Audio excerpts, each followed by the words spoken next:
Hare Krishna Prabhuji, it is so good to be sitting with you here and discussing how to be great in our relationships.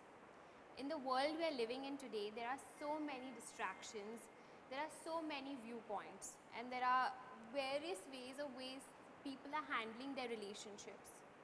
I'm looking forward to this conversation today to get clarity on actually how we should manage our relationships. How do we make them flourish? And to begin with, I want to first discuss with you the relationship with self. I think this is one of the most important relationships which is hugely ignored. How do we manage our relationship with our own self? First of all, thank you Ruchira for having me over. And as regards your question, relationship with the self, there is a great misunderstanding about the self. People are trying to help the self without really understanding who that self is. Yes. So who we are, where we come from, where we go, that knowledge has already been given by the Creator, and who knows about his creation better than the Creator. And the Bhagavad Gita answers this question very nicely. In fact, this is the first thing that Krishna addresses in the beginning of the Bhagavad Gita. Who that self is. So the whole world is thinking we are this body, and if we want to be satisfied and happy in life, we have to give everything to make this body comfortable. But the Bhagavad Gita clearly explains we are not this body, we are spiritual beings, we are the spiritual self. So first of all, developing relationship with the self means understanding who that self is. There are so many books also written about self-help, so many seminars happening. But the self that they are referring to is either the mind or the body, which we are not. Yes. So the self is the spiritual being living within the body. That means you and I. So we are not these material bodies, we are spiritual beings living within these bodies. That's why when a person dies, we say he has passed away. Who has passed away? Somebody who was within the body. So if body was the self, it is still lying there, why are we lamenting? So the real self is the soul living within the body, and soul means you and I. I see through these eyes, I hear through these ears, I taste through the tongue, but I'm separate from the body. Yes. So first understanding that self is the spiritual self, we are spiritual beings, and therefore to develop a relationship with the self means spending time with the self. That means being in our natural environment. Since we are spiritual by nature, so our natural environment is also spiritual. So we have to have that spiritual foundation if we at all want to have any hope of developing that relationship with the self. And that happens by spending time with the self. Self means with our spiritual self, reading scriptures, chanting the Lord's holy names, attending discourses based on scriptures. So if we do these things, and it is a natural law that whoever you spend your time with, automatically that relationship develops, it deepens. So the more we cultivate that spiritual foundation, as per the scriptures, the more we develop that relationship with the self, the more we become happy. As Krishna explained in the 66th verse of the second chapter of the Bhagavad Gita, that once somebody starts connecting with the divine self, that self means our spiritual self and of course him also, then that person will have transcendental divine intelligence, will have the ability to make the right decisions in life. Also he will have peace, and automatically that will lead to happiness. So when we develop that relationship with the self, by cultivating that spiritual foundation in a bona fide way, because there are so many ways people are trying to practice spirituality, but it's not bona fide. It has to be on the basis of scriptures. And if we do that, then we deepen that relationship with the self, and automatically we become happy. And that's the only problem in this world. People are trying to find happiness and satisfaction in various objects of this world which are temporary. And no matter how much you have or how much you achieve, satisfaction is not guaranteed. It is only guaranteed once we connect to that spiritual self, the real person. What they are trying to satisfy is the body or the mind, which we are not. Suppose I am hungry and I call you up, Ruchira, eat something, I am very hungry. That will not satisfy my hunger because I am different from you. Yes. So I am different from the body. The self is different from the body, the spiritual self. So the food for the body is different, food for the self is different. Body is matter, so the food is also matter. But the self is spiritual, so the food is spiritual. It has to be spiritual if we want to be happy and satisfied. That's so right. We spend so much time feeding our body, we spend so much time feeding our mind. We'll read, we'll go exercise, but we don't spend time feeding our soul. And we definitely have this misconception where we don't understand that our soul is ourself. Yes. That's a lovely thought. My next question, Prabhuji, is the other day you were sharing a story from the Bhagavatam in which Lord Vishnu advises the Devatas to go and befriend the demons, and that was for a purpose. Right. I wanted to ask you, in the world we are living in, the dynamic that exists today, what ideology should we follow? Should we befriend or should we be a friend? What should we lead with? So that story was in regards to a particular incident where the demons had taken over the kingdom of the Devatas. And you definitely cannot allow the world to be ruled by demonic forces. So when you say befriend somebody, that befriending somebody could be only in a scenario where many lives are at stake, or it is for the welfare of many people. So the Lord told the Devatas to befriend the demons for the time being, so that they could churn nectar out of the milk ocean and that they would drink and then become powerful and defeat the demons. It was for a higher purpose. So befriending someone for a selfish purpose only is not recommended at all. That's called cheating. Yeah. So rather than that, better is be a friend to everyone. Everybody needs that, because as I was explaining, we are spiritual beings and everyone has a particular nature, including the spiritual being, that means us. And the nature of the soul is to love and be loved.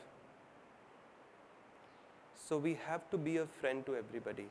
In fact, Krishna says in the Bhagavad Gita, Suhridam Sarva Bhutanam, he is the greatest well-wishing friend of everyone.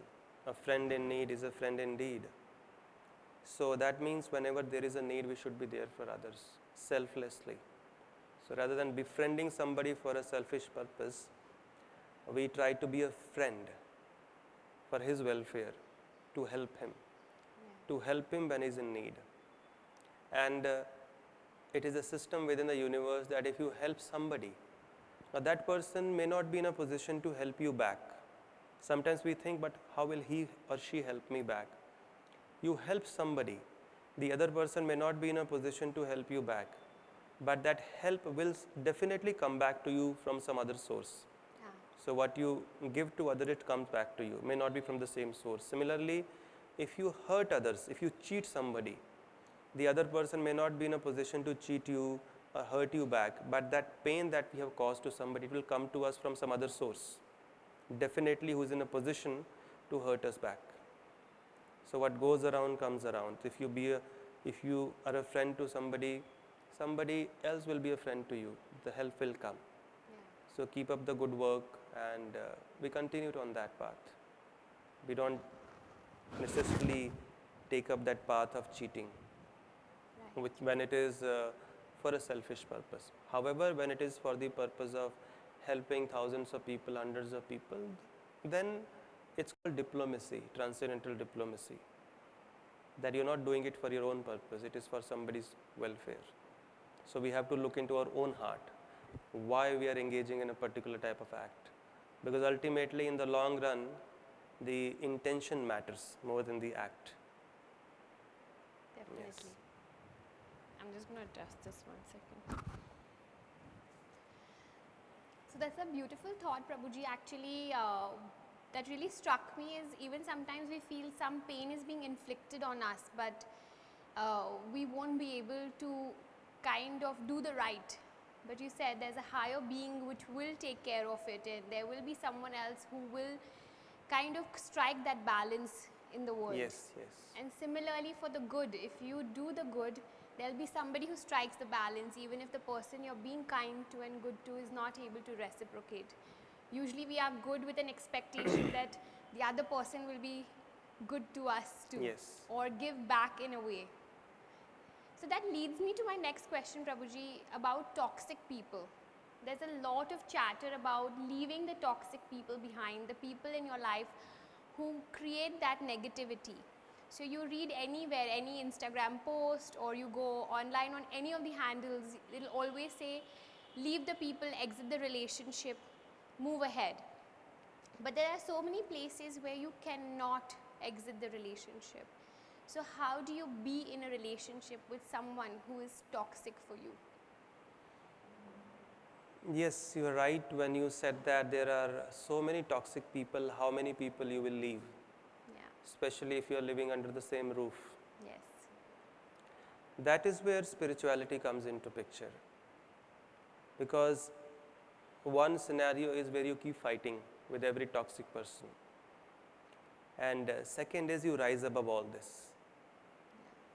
That's why there is a nice saying that do not ask God to decrease the burden on your back. Ask Him to make your back strong. So there are many toxic people in everyone's life. At least there is one minimum which makes our life hell. And especially the nature of the mind is to only focus on the negative. Yeah. If there are 1,000 people glorifying you, and if one person abuses you, your whole focus will be that one person. That's the nature of the uncontrolled mind. So you have to fight with the toxic people, and you have to fight with your mind, which is a bigger challenge. So the best way is to rise above all this, and that's where spirituality helps us. It's like a plane taking off on a runway. There are many buildings around that runway. Some may be having 100 floors, 150 floors. It's like overwhelming, the size. But when you start taking off, automatically their size becomes insignificant. At some point, you can't even see them. Right. They become very small, even though the buildings are still existing. Yes. So spirituality helps us rise above all this. These people may still exist, but you are way beyond them. They have not disappeared, just like the buildings have not disappeared. So this is the best way, better way actually. Yeah. Because how many people you will fight with? Majority of them are like that in Kali Yuga. We are living in the worst of the ages. Another example which is given is, suppose it's 50 degrees outside the room and it's hurting. So suddenly you enter a room which is air conditioned at 20 degrees Celsius. Now, do you still feel the pain? Do you still feel the heat? No. But are you affected? No. Has the situation outside changed? No. But you have totally entered a different zone. So spirituality helps us enter a different zone. So many people, they just start shivering at the very mention of the word spiritual or spirituality or God. But you cannot get around this principle. You can hear thousands of motivational speeches, read thousands of books. That's just temporary solution. It will just help you deal with the immediate problem, but in the long run, we have to build our inner muscles. We have to build that inner strength. That inner strength comes, or it is synonymous with spiritual strength. I'll give you a classic example from my own life. Living as a monk in ashram is also, we also have to face challenges. We have our own mind also. So once something was very, burdening to the mind and it was troubling. So one day I just decided that I chant this Mahamantra, the Hare Krishna Mahamantra, as a part of our sadhana. So I decided that for the next 2-3 days, I would just try to focus on each mantra. I would not worry about the time, how much time it takes, because sometimes when you are chanting, you just try to finish your rounds. So I decided, because that doesn't give us too much benefit. It does, but when you chant attentively, the benefit is much more. Yeah. So what I did, I started practicing that. And I cannot even explain the amount of peace that I felt. I was trying to focus on each mantra. And second day only I started feeling the problems were still there. But I didn't feel any of it. So that helped me rise above. The problems were still there. And even the scientists have figured out that even if there are 1,000 causes of distress, but if the mind is in good shape, you'll still be happy. You will not be affected. And the best way to control the mind in Hindi is called man, mantra, manastrayate iti mantra. And specifically Kali Santarana Upanishad mentions this Hare Krishna Maha Mantra for this day and age. So if you chant it regularly, there are no hard and fast rules, walking or sitting with some fixed number every day, and try to focus on the sound of the mantra. Gradually everything will subside. Gradually all those buildings around the runway will become insignificant. They'll disappear. From our vision, though they still exist, Yeah. you will enter a completely different zone. There's no way we can get around this principle. You have to have a spiritual foundation which helps you rise above. You don't fight with toxic people. You run away from one, you find another. The world is full of people like that in Kali Yuga. Yeah. Rising above is the only solution. And therefore spirituality, hearing from scriptures, chanting the names, there are different ways by which we can do it. Associating with people who are on this path, that gives us a lot of strength. And then we are not affected. It's like a bulletproof jacket. You cannot stop people from shooting bullets at you, but you can definitely protect yourself. True. Yes. That reminds me, one time you had shared with us, religion is actually the institution that teaches you spirituality, and they're not separate from each other. Right. And in fact, that had really made home in my heart, because for so many years we always thought they were both different. And we would say we're not religious, we are spiritual. So that reminded me, and actually rejecting one or the other takes us a little bit away from our Yes. path to understanding spirituality better. My next question, Prabhuji, is how do we be in a relationship with security? Nowadays the world is such, if you look at marriages, people are fighting with infidelity. People worry that their relationship will come to a sudden end. People worry that there will be instances in their life which obviously we don't want to invite. Even youngsters, you'll see, they kind of back out of the commitment of marriage. They want to try out the relationship, live in, and see if this is really working for us, then we will commit to marriage. How do we be in this relationship then? How do we be in this relationship with that security that we're doing this right and this is good for us? See, relationship means at least two people Yes. working with a common goal in mind. It cannot be one-sided. If it is one-sided, it doesn't last. So relationship means, it's very simple.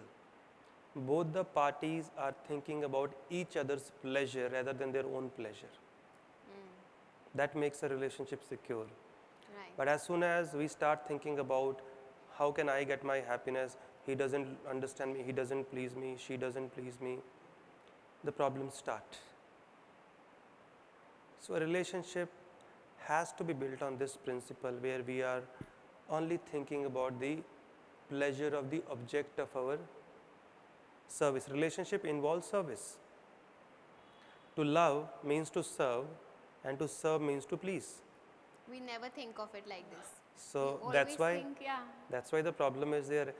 If you love somebody, then you try to serve that person rather than expecting to be served. To love means to serve, and to serve means to please. Service in a way that the other person is pleased. So the other person, if he's not pleased, then it's not service. yeah, And it's not that it has to be one-sided. Both have to think like that. You are loving, serving, trying to please other person is, it's her or his duty to keep doing this to me. I don't need to reciprocate. Then things don't last. Relationship means two people working with a common goal in mind and keeping the false ego aside. False egos are the uh, most destructive forces. False ego is the biggest problem. So we have to build our relationship on certain sacred principles, because see, when people come together, there are bound to be differences of opinion, and that doesn't mean that we just give up on a relationship. Yeah. So maintaining that culture of humility, that the other person also might be right. Yeah. And even if we are right, and the other person is hell-bent on proving himself or herself to be right, we take a humble position. Because saying sorry or taking a humble position in a relationship does not mean that we are accepting we are wrong. It simply means that we are valuing that relationship more than being right. Yes. We have to learn to choose our battles carefully, which battles need to be fought, which battles we need to avoid.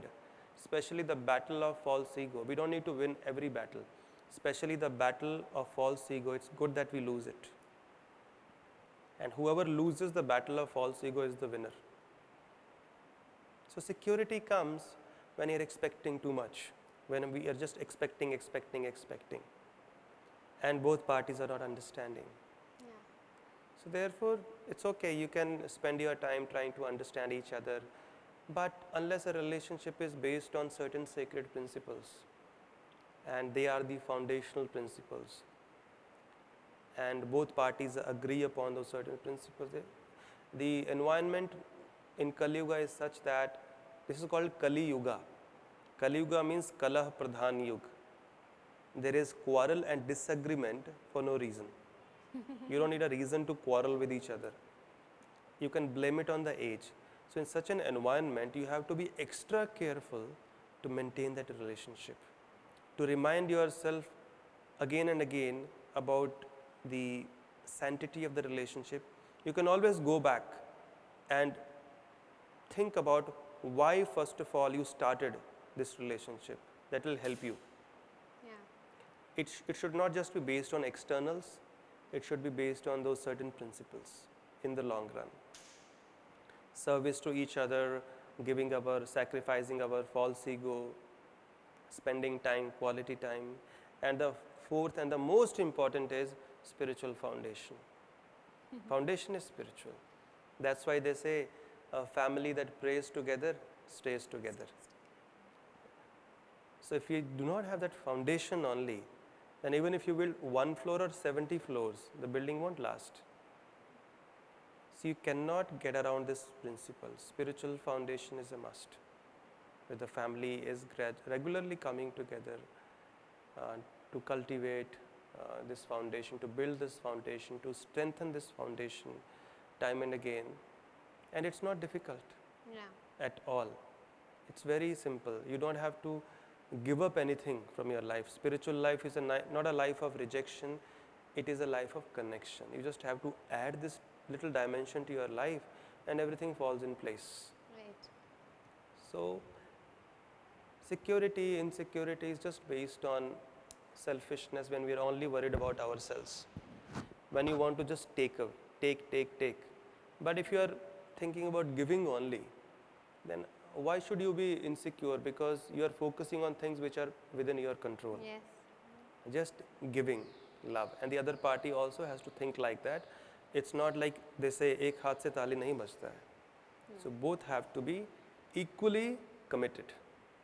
Then there will be no more insecurity. That's such a beautiful viewpoint. I hope all of you really took note of that, that relationships are about serving the other person and not about expecting something in return for yourself. I really heard you say that follow the language of love of the other person. It's not about how we like to be loved or what we want. It's about what we are giving to the other person. How does he like to be loved or how does she like to be loved? Yes. That was lovely. and spirituality is a life of connection. I'm going to come back to it in a little bit. I wanted to discuss this one story I heard in one of the discourses where Ram and Sita left for their Vanvas, Yes. and there was a situation where Ramji was in front and Lakshman and Sita at the back, and Sita noticed that continuously there were thorns pricking Ram while he was walking. So the next day she decided that she will lead the pack, and she will take all that pain on her feet, so her husband doesn't have to go through, step on those thorns, and he's protected. So many times in our life also we feel women take on this role of being the shield. They want to be the protector of their families. They want to protect them against all kinds of wind and turmoil. And overall then it becomes an expectation that the mother, the wife has to take on this role as a daughter, daughter-in-law. Are we really building a marriage of equal? And how do we build the marriage to be a marriage of equals? First of all, I have to come across this story in Ramayana because I have not read this story. So sometimes people make up stories just to prove a point. So really have not read this story in Ramayana. As far as I have read, Sita ji always used to walk in the middle, Lakshman ji in front, Ram at the back. They were always very protective of her. And that's what our Vedic scriptures also say, that women always must be respected and protected. There are 5 types of living entities which always deserve everyone's respect and care. And if anyone insults them, makes them cry, even one tear, that person's life duration, name, fame, health, everything will be destroyed in no time. So these 5 types of living entities are the old people, the children, the cows, the Brahmanas and the Vaishnavas, and women. So women are considered very sacred in our culture. So when it comes to being a woman, there is a reason why women are given such a high position in our scriptures, in our culture. Problem is we are aping the West, where the culture is very impersonal, and so when we try to ape the West, the evils of the Western culture are also coming along. We cannot just accept one side of the coin. So it's a misconception that women are not given due respect. Our culture gives them highest respect, but that culture with a lot of impersonalism may not be doing so. So the reason why women are given so much respect, they are held so sacred. In fact, mother is given the position of a guru. The king, the guru, the mother, they are considered on an equal platform. So why so? Because being a woman is not so easy. You have to play so many roles. Yeah. Mother, daughter-in-law, daughter, and Wife. then wife, and then so many roles. Yeah.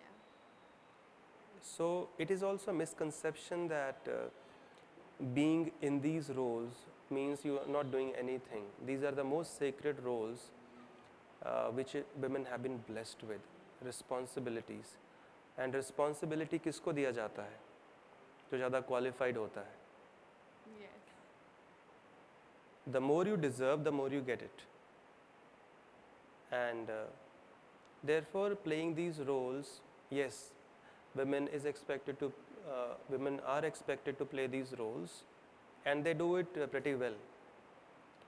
And but as you said, inequality, when people misunderstand, they start expecting. That's their problem. When they start thinking that women are supposed to be like this and just listen and follow. See, it is the nature of a woman to be very submissive. They are also blessed with innocent faith. They think more from their heart. But when people start taking it for granted, that's called Kali Yuga. women, so when Draupadi was being disrobed, it was like the uh, disaster of the millennium. In Dwapar Yuga, nobody could even think of a woman being disrobed like this. Yeah. It was unheard of.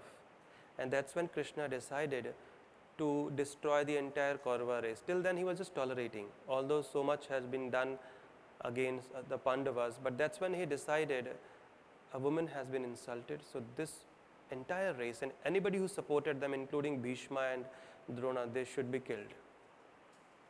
So it was unheard of. So we are living in Kali Yuga. Kali Yuga is the worst of the ages, in which the most sacred things are given no value. For example, God, spirituality, the most important things, Yeah. but no value. So Kali Yuga means everything is topsy-turvy. So you can expect this. And we have to make the best use of bad bargain. We cannot control what others say, how others behave, but we can definitely control the way we respond. We uh, perform our duties properly. We don't stoop down to others' level. And Mahabharata says, Dharma eva hano hanti dharmo rakshati rakshitaha. When somebody protects dharma, that dharma protects him. And somebody who destroys dharma is destroyed by that same dharma. Just because others are not following dharma, it doesn't mean we shouldn't also follow. We keep our doing duties well, and always remember, when we are trying to live up to a responsibility, it's never easy. Yeah. So never expect that it will be a smooth ride when you are trying to live up to your dharma, but expect one thing: you will win in the long run eventually, and you will always be protected from any onslaughts, any reversals, if you are trying to stick to your duties. Don't change your duties just because the world is not following it or the world is behaving the opposite way. We will always be protected to the degree we are performing our prescribed duties. And this will happen. It is not just happening to women, it is happening to everyone in the world. People are misunderstanding. Aren't men also taken for granted? Aren't the friends are taken for granted? The parents are taken for granted? It's not just about women. You can blame it on the age. So we have to learn to live with it and rise above all this by creating that strong spiritual connection, which will help us nourish our divine nature and starve our demonic nature to death. Rising above is the only solution. Otherwise, it's not going to help us. Yeah, that's beautiful actually. Just rise above it. And that's so true. We always see women as victims, but you rightly said, like friendships and husbands and men are also victims in so many places. Most definitely.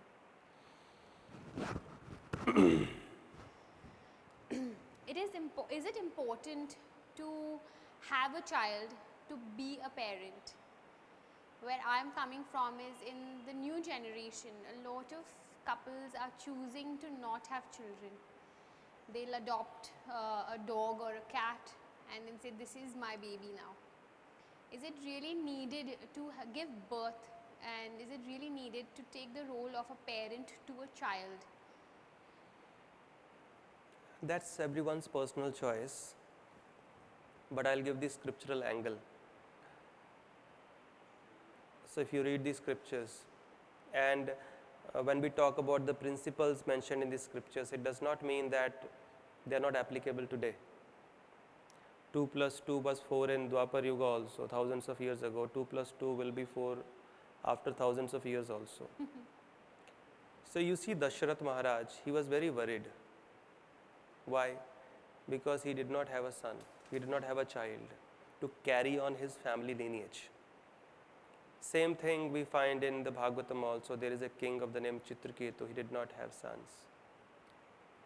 Pandu, he did not have sons, he could not also. So then they had to use a mantra power where Kunti had to call for the 5 devatas.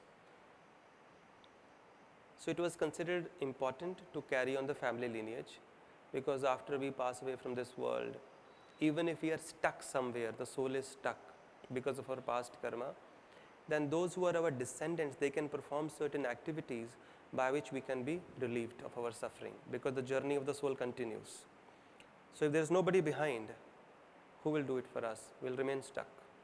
That's why this period of Shraddha, Pitri, Paksha just went away, and where everybody was trying to offer some oblations to their ancestors. If they are stuck, they will be relieved.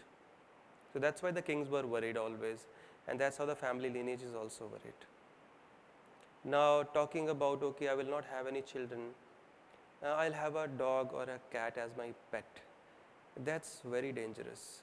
It may sound very harsh to some of you who are keeping these pets at home, but truth is truth. You cannot change it. In the Bhagavad Gita, Krishna explains our last thoughts will decide our next body and next destination. So you can keep pets, but there is a place where they can be kept. Even in the past, there were separate areas for them. But if you mingle too much with them and you become too attached to them, then invariably their thoughts will occupy our mind at the last moment. And whatever thought we have at the last moment, that body will get in the next life. Unfortunately, nobody cares about it, but it is a fact. Just like by our previous actions, we have got this body, our present actions will decide our next destination, next body. And once we get into any other lower species of life, we have to go through evolution, which is like millions and trillions of years and lifetimes. Human life is so special. It is given to put an end to the transmigration of the soul, not to further complicate the situation. So it's better to not have anything than to have pets. Even if you want to have, there is a separate place designated outside the house. However, Kali Yuga mein everything is people, you want to send them out of your house and you want to get the pets inside your house. You just want to tell the family members, get lost, get out of my house, and you want to bring in the pets. That's happening. Very dangerous. When you see the bigger picture, the human life, why it is given to us, it is so special, especially for self-realization. And instead of doing that, we are doing something else. It's a very, very dangerous situation. So we have to take stock of the situation. And I just talked about the principle. Now whether people want to have children or not, that's their choice, but the principle is this. However, if you are in devotional service to Krishna, it is explained in the Srimad Bhagavatam, then that liberation is not such a difficult thing. Then the chances of getting stuck anywhere are very less. Then we don't need anybody to help us. The Lord helps us. So again, every answer is coming back to that spiritual foundation, spiritual connection. That will take care of everything. Otherwise, it's a dangerous situation. The 5th canto of Srimad Bhagavatam explains the story of King Bharata, after which our country has been named. He was such an elevated devotee. He left his entire kingdom, came to a forest, started living, doing his puja, everything nicely, sadhana. He was on a very, very high stage in spirituality. But he got attached to a deer. And he gave up his spiritual practices. And when he died thinking of the deer. Next life he had to become a deer. So it's very dangerous. So attachment we cannot avoid, but attachment to the wrong things has to be avoided. Keeping the future in mind, because this life is not the only life, it's a multi-innings game. Soul just changes another body. When this body becomes unfit for living, we move into another body. So we have to take stock of the situation. Human life is given to discriminate what is right, what is wrong. And what is right and what is wrong cannot be decided by us or the people of this world. It is decided by the scriptures, which are the manuals for mankind. They tell us, do this, avoid this. When they say avoid certain things, not because those who have compiled those scriptures, they were jealous. No, because so that we don't suffer in the future. That's the only reason. That's so true. Like what you get attached to is where you're going to travel to. It's a very powerful thought. I really like that, because a lot of times our attachments sometimes are even to things, to belongings.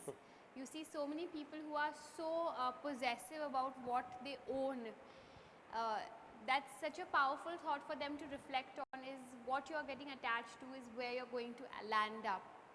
So be mindful of your thoughts. My next question, Prabhuji, is as a child and as a parent, how do you be the bridge between the generations? As a child, And as a parent, how do we be the bridge between generations? What I'm coming from is, you see a lot of teenagers today. Why teenagers? Even younger children. So much access to technology, so much access to the world outside. As parents, this has always existed. There's always a generation gap. And now it's becoming a little bigger because children are getting a know-how much earlier. There's a little sense of rejection, there's a sense of not belonging to a parent, or for the parent that not belonging to the child, not fitting in, not connecting right. This has always existed. This is becoming a little more grave. But how do we change that as a child and as a parent, that we become the medium of that, that gap, we fill it up by being the bridge ourselves? so that bridging has to happen at a very early stage, not when the things are out of our control. That's why Chanakya Pandit, he has mentioned, when dealing with children, first to fifth year, you give them as much love as possible, and 5 to 16, there should be strict, very strict discipline, and after 16, treat them as your best friends, then don't try to discipline. But the mistake that we do is 5 to 16 tak we just leave them alone. Oh, do whatever you like, and we give them whatever they want. And what they want is what they pick up from the environment around them. Children get samskars from 3 places: school, society, and home. So they spend most of their time at school, in society as they keep growing, and they pick up everything from them, and then they come back and they demand the same thing, and then we give them also because we love them so much. That's not called love. If somebody wants poison and if we give him, that's not love. That's why 5 to 16 years is the age where there should be strict discipline. Even if they are adamant on having something which is not good for them in the long run, we should not give it. They might feel bad for a day or two, but it's the right thing in the long run. And you might also feel bad for making them feel bad, but temporary inconvenience for a permanent pleasure is more than welcome. Than temporary pleasure for permanent inconvenience in the future. Because whatever the children cultivate, the kind of consciousness, the actions during these years 5 to 16 is going to stay with them forever. Yes. So this is a foundational period. So you should just always look at your child as parents, both the husband and the wife, and decide how would you want to see your child as when he is 20 years old, 25 years old, 30 years old. And with that vision in mind, try to help the child cultivate those values which will help him become like that. So in any project, raising a child is a project. So if you don't have a vision, what is the point of working? It's like driving without any direction, without knowing where you want to go, destination. Yeah. Just driving around without the destination in mind is a waste of time. Yeah. So think, how would you like your child to be when he grows up, when he's 25, 30, 40? What is the kind of consciousness he must have? Give that during these 10, 15 years, 10 years. And it has to be strict discipline. A balance of love and discipline. All the time discipline also will not work. So the child will also appreciate that they also get to do what they want to do, but at the same time they are also told what is it that they are not supposed to do. So it is the duty of the parents to tell them what is right, what is wrong, and enforce that.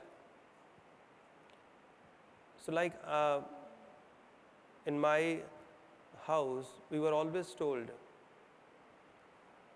that you should never tell lies. And galati se, I remember once I told a small lie, my father slapped me. I remember that still. I was very small. So we were always told that we should never tell lies, and so even till date. So I'm very careful about that. So much so that if somebody asks me what time is it, so if it is like 1:30 or 1:29, and if I say 1:30, that also gives me anxiety. Oh, it is 1:29 and I said 1:30. So it's not a big deal, but the value which you learned during your childhood Yeah. is still continuing. So एक project है, ये 10 साल में give everything, invest everything and keep the vision in mind. आप बच्चे को कैसा देखना चाहते हैं? Give spiritual foundation for sure. Even the scientists have written, there is a person called Keith Ward, he's written a book, Is Religion Dangerous? There's another one, trying to figure out the correlation between strong mental health and spirituality, and their findings are similar. They're not even Indians, they're not even devotees. Say children who have a strong spiritual foundation, they are mentally stronger, less prone to depression, hypertension, Yeah. hardly have any criminal tendencies, negligible. So they tend to live longer, at least 6.5 to 13 years. So even scientifically it has been proved, you want your child to be happy, give them spiritual foundation, and foundation is something which is laid down first. It's not that after you build the whole skyscraper, then you start building the foundation. Yeah. Build a strong spiritual foundation, give them these values, and automatically it is mentioned in the scriptures, yasyasti bhaktir bhagavati yakinchana sarvair gunes tatra samasate suraha harabha bhaktasya kuto mahadguna manorathe nasati dhavato bahi. That anybody who has a genuine spiritual foundation will automatically develop all the divine qualities. Divine qualities means respect, compassion, selflessness, caring attitude. This is what we want to see in our children. Yeah. Automatically he will develop. And then there will be no separate endeavor required to bridge that gap if there is mutual respect for each other, love for each other. And spiritual foundation is something we can't get around this principle at any stage. And 5 to 16 is the best age. These 10 years, 6 to 16. Invest keeping the future in mind and give that. And accordingly, but as I said, don't give them poison if they ask for it. Be very strict. Sure. एक दो बार उनको खराब लगेगा, they will feel bad, but they will understand this is not good, I'm not getting it from my parents. However, dangerous situation is they are living in a world where they see their friends moving around with these things. Yes. So that's where the role of the parents, their care, their love is even more important. Extra care is required in today's day and age. Society is not providing the sanskars, schools are not providing. Ghar bacha hai. If the parents also don't provide, then we don't have to blame the children. We have ourselves to be blamed. Yeah. You have to blame ourselves. So they are like clean slate. Whatever you write, they accept it on that clean slate. So it's a challenge. It's a big challenge, especially considering the environment around us. And that's when we need to be extra careful. Yeah. Be very, very loving and strict also when it is required. Give the right things. It's not that if they don't get what they want, there are no other things that they can be happy with. They should be taught. Values must be taught through stories, through real life examples, through strictness, through love. And love can accomplish more things than the force. Love is the biggest force. So if there is an investment in your child, then the child will also listen to you when you have to tell him that he shouldn't do something, he shouldn't take this thing, he should avoid certain things. So it's a balance that we need to cultivate. And that is so true. Our children have actually too much. It's not that ek cheez nahi mili to ab nahi milega. Yes. But as a parent, you become weak. I think we are much weaker generation as parents than our previous generation or the generation before were. They were much firmer, they had their ideologies very clear. Right. And that's why they raised our parents, I think, to be a certain like particular style or much more elevated in spirituality. Versus us now, Yeah. we're too weak as mothers and fathers, I think, of this generation. Like we, in our spirituality also, we have heard our Guru telling us that the best way to spoil your consciousness is that Krishna gives you whatever you want. Yeah. That's why Krishna sometimes doesn't give you what you pray for. Yeah. That will spoil your consciousness, that will spoil you. Yeah. So this is important principle. The best way to spoil the children is to give them what they want.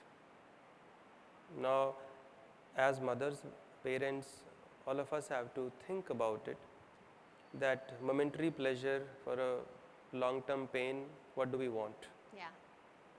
Pay now, enjoy later, or enjoy now, pay later. We have to choose. Definitely enjoy the permanent pleasure versus the temporary gain is what Yes. I would go for. Yes, yes. And I would like to share with you that what you shared regarding setting a vision. So my husband and I actually spent time last month and we sat down and wrote goals what we have for our children, common goals, because also parenting ideologies differ from father to mother. And we sat down and we wrote down a list of what he expects the children to have and what I would like in my kids. So we made this list. Obviously now if our children have all these qualities, they would be the perfect ideal humans in this world. But then we narrowed it down and we have now shortlisted to 6 things which are very important to us. And in fact, one of the things we put on that list is generosity. Yes. It was not all academic, it wasn't all ambitious, but just having some simple qualities that we felt our children should have. And it actually has streamlined our parenting, because now we're not in conflict even as two individuals raising these children. Otherwise the mother says ye karo and the father says this is not important right now, don't do it. Yes. And then the children live in conflict because they feel they can get away with so many things because one parent is not agreeing. This has really helped us because now the tasks that we are doing with our children, the activities that we plan with them have become streamlined because our common goal has come. Right, right. So this is very important that both the parents have to be on the same page. Yeah.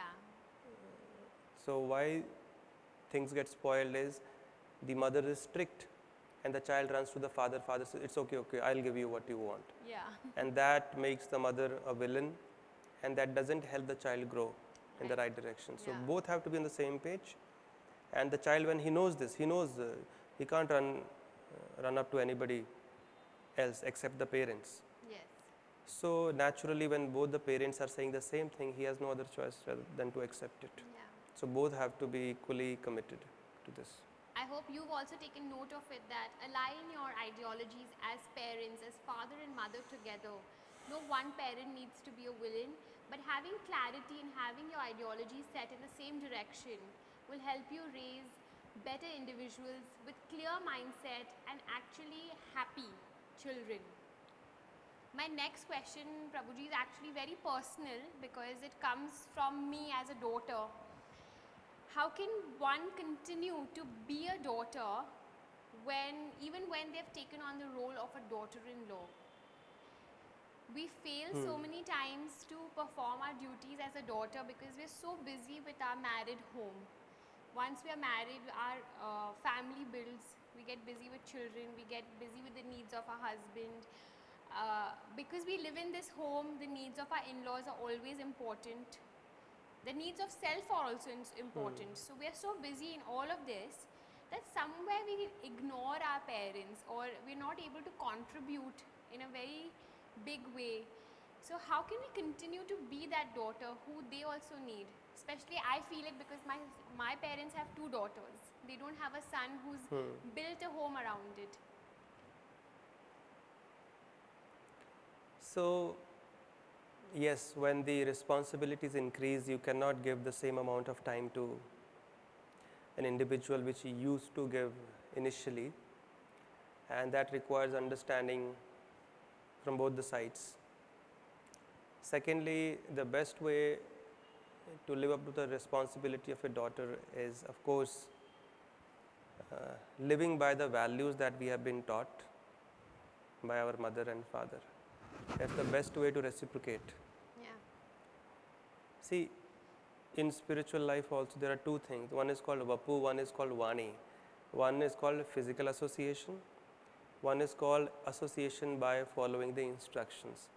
Second one is more important. Physical proximity may not be there always, Yeah. but we can associate with each other by following, by imbibing the values that we have been brought up with. So this is the best way. However, physical proximity is not possible. Yes. We have to be practical. Not every problem in the world has a solution. Some problems can be solved and some just need to be tolerated. Yeah. And both have to understand. It is impractical to think that you can do the same thing which you used to do before you got married. True. So you have to understand and do the needful. Do what is practical, because this will vary from one person to the other. Have a time, just give a call, speak, and understand what is their need, or what do they expect from you now, and try to live up to that, but with that practicality in mind, that you may not be able to, that you have to also make clear that physically you may not be available all the time. However, talking to them and visits तो होते ही रहते हैं. So staying in touch nowadays, it's not so difficult. Yeah. You can even see them directly, FaceTime, Zoom now. Zoom now. So I think it's a practical problem. It has no solution. Yeah, okay. The only thing is you can do the needful. Physical proximity is not possible. Once you get married, and that home becomes your real home automatically. And that they also need to understand, but taking into consideration their need also, so it's always good to stay in touch. Yes. And if we can do that, then that's, I think, living up to the responsibility fully. There's no other way. You cannot say, okay, you come and live with me, if that's possible, or you go and stay with them. That's also not practical. True. Do the needful. Yeah. Yes. That brings me to the last question, Prabhuji. You spoke about building a spiritual connection. I wanted to ask you, what is Vairagya? Well, so many times I feel it is misinterpreted in many ways. So what is Vairagya and how to be a Vairagi? Do we leave it attachment to physical things, to people around us, but the heart stays entangled? Right. Or we have to just detach ourselves from everybody to be a spiritual being and to be a Vairagi? Vairagya means detachment. So if you study the Bhagavad Gita, it does teach us to cultivate a reasonable amount of detachment. But we have to understand the purpose of that detachment. Yeah. Then everything will be easy to understand. Suppose somebody is eating nonsense. You tell that person, stop eating. But is that the goal? The goal is not to stop eating, but to eat healthy. So if somebody is eating healthy already, do you need to tell him to stop eating? No. The purpose of telling somebody to stop eating is to start eating healthy. Yeah. Why detachment is recommended in the Gita, reasonable amount of detachment? Because we are wrongly attached. Attachment to material affairs, material activities is not recommended. That's why I say thoda detachment cultivate karo. Why? Because that will lead to entanglement in the laws of karma, Yeah. which will lead to suffering. So if you eat unhealthy, you will suffer. So stop eating. So detachment is required. But that's not the goal. You cannot live without attachment, right? You have to be attached to something. Like if you are walking, you have your feet. So you put one step, the other step has to be still attached. Or you can take the next step only when one step has become attached to the ground. But if Yes. that one is not attached, you fall down. Yeah. So attachment to chahiye. We are spiritual beings. So attachment to the wrong things. That's why, okay, cultivate some detachment. Goal is to become attached to the right thing. So the Yeah. goal is to cultivate attachment to God. Because the Bhagavad Gita explains we are His parts and parcels, spiritual beings. So our attachment should be to something which is spiritual, of a similar nature, so Yeah. that we can remain happy. That's our natural environment. For a fish, the natural environment is water. As long as the fish is in water, it's happy. But when the fish is taken out, unhappy. So the attachment to the right things, attachment to our spiritual self, attachment to God. So we are supposed to serve Him. And since we are not doing that, we are only doing something else. We are trying to serve ourselves, we are trying to engage in material activities. That's why scriptures say detachment. But the goal is to ultimately attachment to become attached to Krishna, to be attached to God. But if somebody is already doing that, engaged in activities related to Him, hearing, chanting, remembering, attending discourses, hearing, studying the scriptures, then he doesn't need to detach himself from anything, because the goal of detachment is already reached. Yeah. So spiritual life is not a life of rejection, it is a life of connection. In the Gita, Krishna never says that you have to give up. In fact, Arjuna wanted to give up his duty. Krishna said, no, you do your duty and at the same time remember me. So real Vairagya, there are two types of Vairagya, detachment. One is called Falgu Vairagya, which means artificial renunciation or Vairagya. And one is called Yukta Vairagya. Now, Yukta Vairagya means, now what is Falgu Vairagya? Falgu Vairagya means giving up the things of this world, people of this world, considering them to be illusion or causes of impediments, considering them obstacles. That's called Falgu Vairagya. Considering them to be Maya, illusion. So, but everything comes from God. How can anything be, you can say Maya, illusion? Everything comes from Him. How can anything be material also? Our vision makes it so. Yeah. So everything comes from Him. Then there is another form of Vairagya, detachment, which is called Yukta Vairagya. Yukta Vairagya means not rejecting the things of this world, considering them to be illusion, rather using what you have in the service of God is called Yukta Vairagya, and it is a higher form of Vairagya. To give up things is easy, but to use what we have in His service is difficult. So that's what we are supposed to practice. We don't have to give up anything. We don't have to give up our money, our home, our enjoyment, our eating of food. Rather, we just add Him into our life. You like to eat, offer the food to Him first, then you eat it. It remains the same. Yeah. Increases in spiritual potency. You earn money. Okay, you can use a part of it to make your home into a temple with a family. You can come together. You can have once in a while some discourse, satsang, festival.